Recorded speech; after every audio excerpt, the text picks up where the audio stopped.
Pro tip, Republicans, you're overusing Elon Musk. No one likes him. In case anyone missed it, Mr. Colbert isn't quite what you'd call an Elon Musk fan. In a twist that feels straight out of a South Park parody, Stephen Colbert absolutely torched Elon Musk on national television. Stay tuned as Stephen Colbert breaks down after getting humiliated by Elon Musk. Whether you think he's a genius, a troll, or just chronically online, this was one of those rare moments where late-night TV went all in, and Elon just kept doing Elon. A lot of folks are happy about this, partly because it keeps the court's 4-3 liberal majority, but mostly because it is terrible news for Elon Musk. Now look, Stephen Colbert's stance on Trump is no secret. The man's built a second career just off roasting the right wing. So when Elon Musk, billionaire, meme lord extraordinaire, and occasional agent of political chaos jumped into a key election, you better believe Colbert brought the heat. Musk, seen here after being dipped in glue and rolled through a Hot Topic. You see, the richest man in the world tried to buy the race for the losing candidate. But unlike the past where jabs at Musk were mostly about exploding cars or ex's rebranding disasters, this time the spotlight was on something bigger: Musk's involvement in the Wisconsin state election.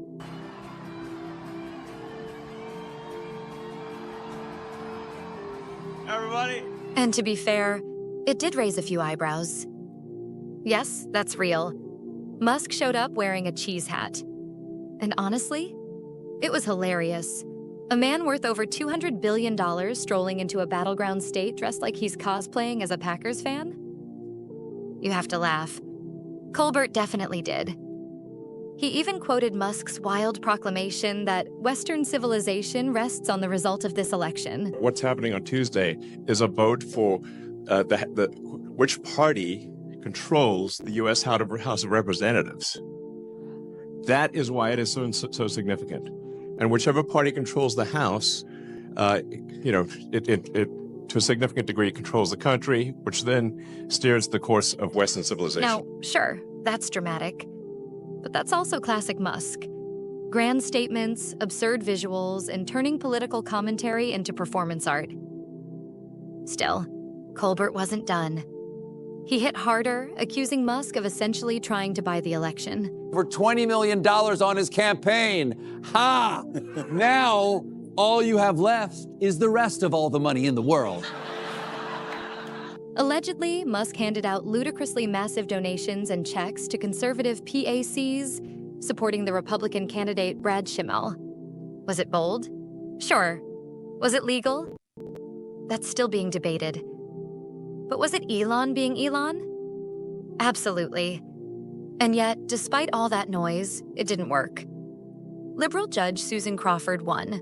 Not just the race, but the very counties Musk campaigned in. She even won the county where Musk held a rally on Sunday, which Trump won by 8 points. So while Musk walking into a Wisconsin rally in a foam cheese hat might look clownish, it's also a calculated play to connect with locals using humor and spectacle. Two tools that Musk, love him or not, has always used to control the conversation. Or at least try to. Or as Stephen Colbert would say, with 14 kids, the head of Doge has clearly never worn a Troge.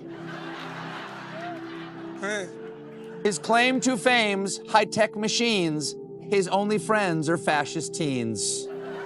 With skin the tone of day-old sushi, he's super dumb and uber douchey. While Trump sits drinking Diet Cola, Doge cuts could give us all Ebola. Like Iron Man without a heart, less Tony Stark, more Tony Shart. We got a great show for you tonight. That's where Colbert really dug in. He framed it as Musk's ultimate humiliation. Big spending, big personality, zero results. But if anything, this moment said more about how little power any one billionaire can wield than it did about Musk specifically. Colbert, of course, couldn't resist dragging Musk's personal brand too. He took swings at everything from his fashion sense to the Cybertruck's infamous issues. Tesla is recalling over 46,000 Cybertrucks in the U.S. due to a defect in the exterior cant rail that could detach while driving, creating a road hazard. The affected vehicles were produced between November 2023 and February 2025, and the company will fix the issue for free using a new adhesive and bolt. This is the Cybertruck's 8th recall since its launch in late 2023, following problems like drive power loss and tire pressure warnings. The recall comes amid broader challenges for the company, including falling stock value and protests tied to Elon Musk's political activity. Yep, another Tesla recall. This time because the freaking exterior paneling was flying off mid-drive due to a glue issue. 50,000 Cybertrucks were affected. Is that bad? Of course. But is it the scandal Colbert made it out to be? That depends on your perspective. Tesla has had issues, sure, but they've also revolutionized electric vehicles, led the charge in autonomous driving tech, and somehow made EVs cool enough for gearheads. Plus, they're offering free repairs, so how mad can you really even be? Musk's management style is chaotic, no doubt. But you don't build the most valuable car company in the world by accident. Still, Colbert kept swinging. He compared Elon to truffle oil. Expensive, overhyped, and not worth the taste. It felt like the kind of roast you use when you're trying to punch up at someone who's just too big to cancel. No one likes him. He's too rich, and he ruins everything. He's like if truffle oil were a person, okay? And that's kind of the thing.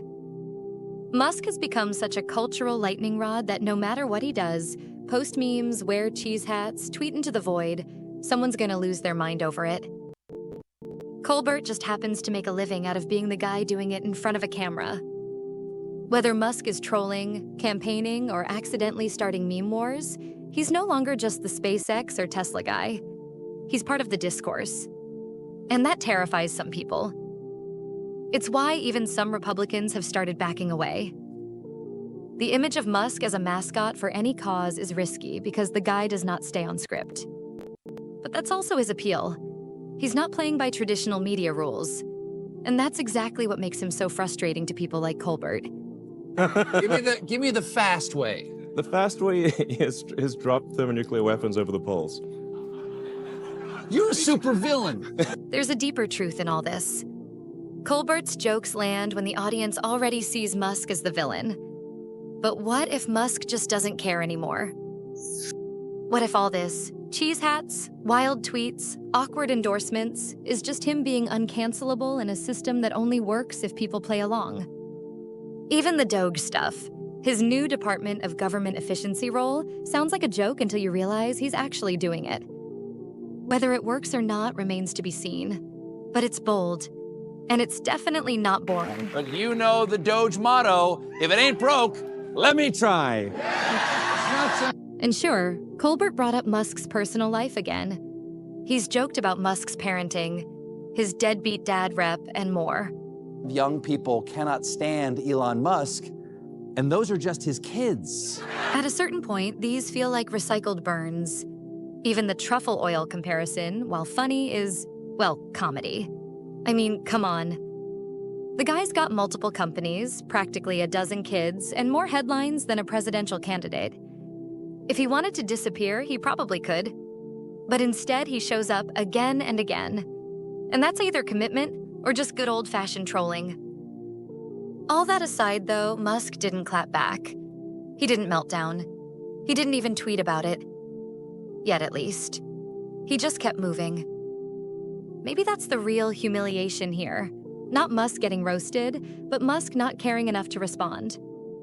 Love him or hate him, one thing's for sure. Elon Musk lives rent-free in half of late-night TV's heads right now. And that's power. As things unfold, we will give you the highlights, because at my channel, we don't watch the drama, we live for it. Thanks for watching. Don't forget to like and subscribe to the channel and ring that notification bell to be notified of any latest uploads. See you in the next one.